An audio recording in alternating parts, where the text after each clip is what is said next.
The Neolithic period is a period that spans from about 5,000 to 10,000 years ago, and this is when many of the foods that we now eat as staples came into being. And so this is when animals were domesticated, this is when cereals were domesticated, dairy, wine and beer, salt mines, sucrose, and so forth. So apparently nobody had any fun before 7,000 years ago. There is some other foods around.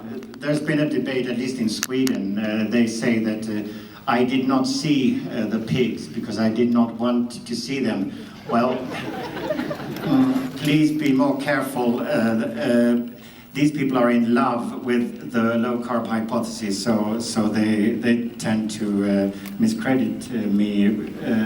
But pork's meat is eaten at occasions, but it's almost negligible. This is a huge honor. I usually don't get nervous speaking publicly. I do it a lot, but I honestly don't feel like I'm worthy of carrying the sweat towel of the folks that have spoken previous to me today. So this is a huge honor. I'm going to talk to you a little bit about my background, how I guess I've ended up on this stage, and a little bit of the history involved with that, and then a little bit of the social networking, crowdsourcing kind of phenomena, which has driven this whole paleo ancestral concept, and hopefully where or how we can leverage this for the future to continue to really benefit our friends, our families, and the world. So that both our empirical observational elements are solid and also our mechanistic understanding is solid.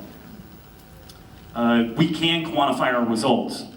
I feel that if we just basically hang our hat on these concepts, do you look, feel, and perform better? Can we track biomarkers of health and disease and see them go in a favorable direction? Then we can affect remarkable change.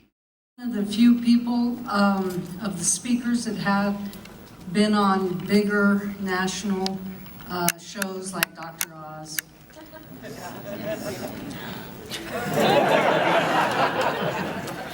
Dr. Oz supposedly is the voice of reason for our country, and paleo is getting to be known more, and you've been a big part of that.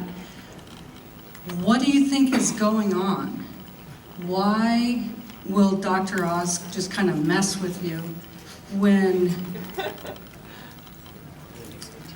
you're doing such great research and you have a bazillion things backing you up?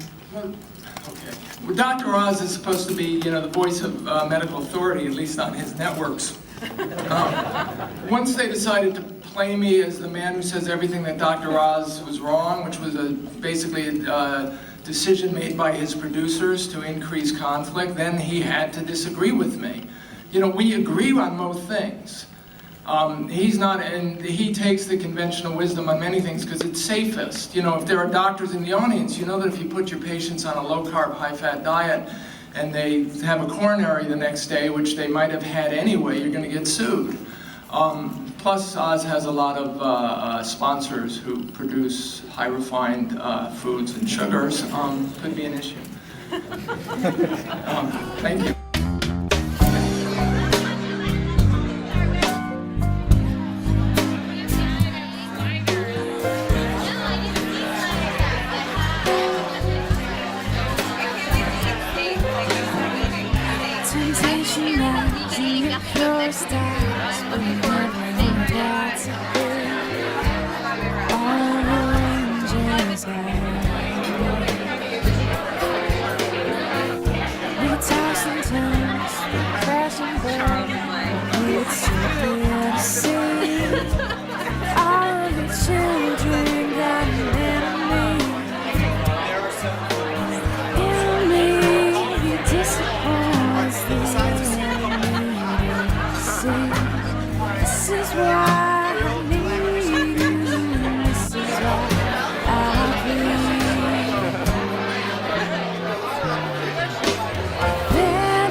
This is before we start.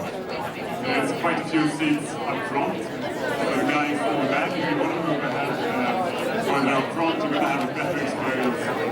I promise. We get more energy in the room. I'd like to modify it by saying there has been insufficient time and evolutionary pressure for a complete adaptation to seed consumption to arise in Homo sapiens. That, I think, is a very fair statement. And if you were to say that in the core scientific audience, you would be respected. I'm pretty sure. So, why not? And that made me think about the vegetarian argument. There's a lot of vegetarians that will say, you know, we're not meant to eat meat because we don't have claws and sharp teeth. Well, guess what? It's because we evolved with tools. That's why we don't have claws and sharp teeth. Why are we not adapted to all of the anti-nutrients in these things? Because we evolved cooking, folks. And cooking not only increases digestibility by starting the digestive process and starting decomposing the proteins and carbohydrates, but it also improves it by destroying some of the anti-nutrients. I thought, well, you know, this is a tough crowd. They're going to be expecting some hard science, some placebo-controlled, you know, double-blind studies, good data points and all that stuff. I got to step my game up here. I got to put together something that not even Denise Minger could tear apart. So I came up with this as my first slide. And I think it fits in pretty well with the scientific nature of a symposium like this.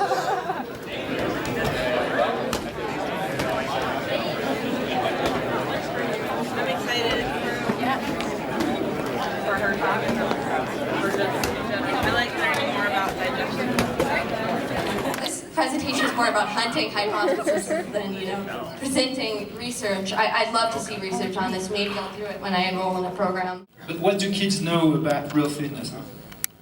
So let's see what real fitness is from a human perspective. More stationary activity. Brilliant. Human fitness, or if you prefer conventional fitness, is compartmentalized and also reductionist. It shrinks everything to simple, regular, mechanistic, predictable, and repetitive processes. Second thing is I also don't use soap. I do confess that I use a little bit of body wash in the hairy bits, but no soap. And I haven't let that soap touch my face or my general part of my body for many, many years. And I'm still married. Second wife.